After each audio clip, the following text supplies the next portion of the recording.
'Cause this is my legacy. Hai, selamat datang ke Legacy.tv. Mari saya bacakan daripada Injil Markus daripada bab yang kedua, daripada ayat yang kelima hingga ayat yang ke-12. Dan saya akan bacakan daripada AVB, Alkitab versi Borneo. Ketika Yesus melihat iman mereka, dia berkata kepada orang lumpuh itu, "Anakku, dosamu telah diampunkan." Ahli-ahli Taurat yang duduk di situ berkata dalam hati, "Lancangnya orang ini mengufuri Allah. Tiada siapa boleh mengampunkan dosa kecuali Allah." Tetapi Yesus segera mengetahui dalam rohnya bahawa mereka berfikir demikian, lalu berkata, "Mengapa kamu berfikir begitu dalam hatimu? Manakah yang lebih mudah dikatakan kepada orang lumpuh itu, 'Dosamu telah diampunkan,' atau 'Bangun, angkat tikarmu dan berjalan'? Tetapi supaya kamu tahu bahawa di bumi ini Anak Manusia berkuasa mengampunkan dosa." Dia berkata kepada orang lumpuh itu, "Aku berkata kepadamu, bangun, angkat tikarmu dan pulanglah." Di hadapan mata mereka semua, orang lumpuh itu pun bangun, mengangkat tikarnya, lalu segera berjalan keluar. Semua orang di situ tercengang, lalu memuji Allah. Mereka berkata, "Belum pernah kami lihat kejadian begini." Dalam petikan ini adalah sambungan daripada petikan video yang saya buat dalam video yang sebelumnya. Kalau kamu belum lagi menonton, saya cadangkan kamu tonton kerana ianya saling berkaitan antara satu sama lain. Jadi selepas 4 orang kawan ini menebuk lubang yang di atas bumbung, betul-betul di atas Yesus, mereka menurunkan rakan mereka ini, iaitu orang lumpuh itu, dan terbaring di tikar dan dibawakan kepada Yesus. Apabila Yesus melihat iman mereka, mungkin keempat mereka termasuk orang yang lumpuh ini, ketika Yesus melihat iman mereka, dia berkata kepada orang lumpuh itu, "Anakku, dosamu telah diampunkan." Kalau kamu baca betul-betul dalam petikan itu, kamu mendapati bahawa 4 orang kawan ini, termasuk dengan orang yang lumpuh ini, apabila mereka datang kepada Yesus, mereka mahukan kesembuhan. Mereka mahukan kesembuhan secara fizikal, iaitu secara lumpuh. Orang itu lumpuh, orang itu ingin sembuh secara fizikal. Tetapi Yesus berkata kepada orang ini, "Anakku, dosamu telah diampunkan." Mereka bukan datang untuk mengakui dosa, tetapi Yesus berkata, "Anakku, dosamu telah diampunkan."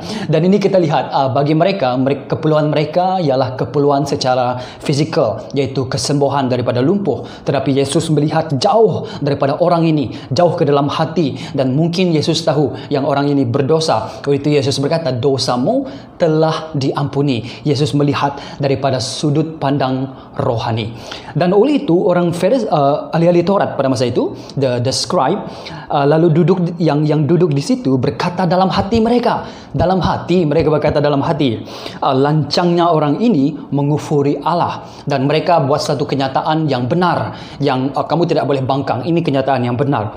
Mereka berkata, tiada siapa boleh mengampuni dosa kecuali Allah. Tetapi Yesus segera mengetahui dalam rohnya. Yesus tahu dalam rohnya. Yesus tahu dalam fikiran orang. Yesus tahu dalam hati orang. Yesus tahu ini apa yang mereka bincangkan di dalam hati mereka. Tetapi Yesus tahu deep inside their heart. "Mengapa kamu berfikir begitu dalam hatimu?" Yesus bertanya, "Mana yang lebih mudah?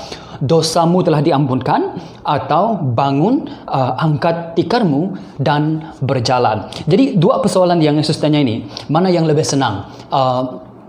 Berkata dosamu telah diampuni, atau bangun, angkat tikarmu dan pergi dan pergi daripada sini, dan berjalan, dikatakan di situ.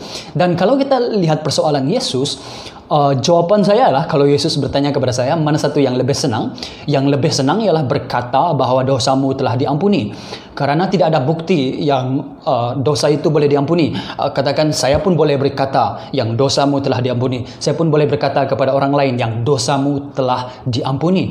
Tetapi dengan berkata kepada orang yang lumpuh ini, "Bangun, angkat tikarmu dan berjalan," itu lebih susah, kerana orang ini lumpuh secara fizikal. Itu paling susah. Bagaimana kamu mau melakukannya? Kalau tadi saya boleh cakap saja yang dosamu telah diampuni. Tetapi dengan berkata kepada orang yang lumpuh, kalau saya pergi ke hospital pada masa ini dan saya berkata kepada orang yang lumpuh di hospital, saya berkatakan, bangun, bangun daripada katilmu dan berjalan. Dan itu ialah perkara yang susah. Jadi bagaimana cara Yesus menjawab persoalan mereka? Ialah dengan melakukan begini. Apabila Yesus berkata melalui firman-Nya kepada orang ini, bangun, angkat tikarmu dan berjalan, orang ini berjalan dan orang ini disembuhkan.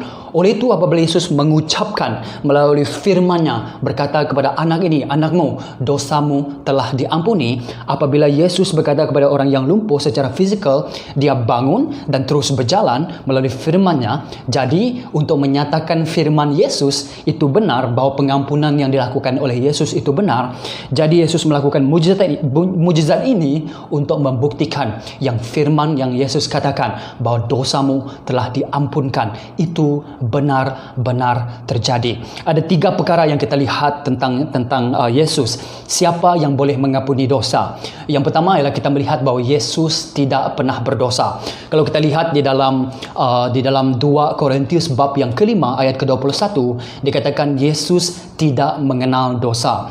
Begitu juga kalau kita baca dalam Ibrani bab yang ke-4 ayat ke-15 dan 1 Petrus bab yang ke-2 ayat ke-2 mengatakan bahwa Yesus tidak melakukan dosa. Dan kalau kita lihat dalam 1 Yohanes bab yang ketiga ayat ke-5 mengatakan bahwa dalam diri Yesus tiada dosa. Jadi yang pertama ialah Yesus tidak pernah berdosa dan tidak berdosa. Malah Yesus suci, Yesus tidak pernah melakukan dosa. Kamu cari dalam Alkitab, kamu tidak akan mendapatinya. Yang kedua ialah Yesus tidak pernah minta pengampunan dosa. Ada para murid Yesus datang bertemu dengan Yesus apabila mereka melihat Yesus berdoa dan mereka minta Yesus mengajar. Oleh itu Yesus mengajar mereka tentang doa Bapa kami yang di syurga. Dan salah satu ayat yang digunakan dalam doa Bapa kami di syurga ialah ampuni dosa kami. Tetapi itu bukan firman yang bukan Yesus ucapkan. Itu ialah model ataupun doa yang Yesus berikan kepada para muridnya supaya para muridnya berdoa. Jadi kalau kita lihat di dalam Alkitab, Yesus tidak pernah sekalipun meminta untuk pengampunan dosa. Malah apabila Yesus dibaptiskan, itu bukan menunjukkan bahwa Yesus berdosa. Apabila Yesus dibaptiskan, itu untuk menunjukkan bahwa mereka Yohanes Pembaptis dan juga Yesus melakukan apa yang patut ataupun apa yang benar. Dan yang ketiga, oleh itu kalau Yesus tidak pernah berdosa, kalau Yesus tidak pernah minta pengampunan dosa, jadi jawaban kepada persoalan kita, siapa yang boleh mengampuni dosa? Dan di sini bagi orang ahli Taurat mengatakan siapa yang boleh mengampunkan dosa kecuali Allah. Dan kenyataan mereka ini ialah benar. Kalau Yesus tidak pernah berdosa, Yesus tidak pernah minta pengampunan dosa, dan maka poin yang ketiga itu juga benar bahwa Yesus boleh mengampuni dosa. Siapa yang boleh mengampuni dosa? Hanya Allah saja, hanya Tuhan saja. Oleh itu apabila kita melihat di dalam petikan Matius bab yang kedua ini mengatakan terang-terang kepada kita bahwa Yesus ialah ilahi. Sehingga kita berjumpa lagi dalam episod yang seterusnya.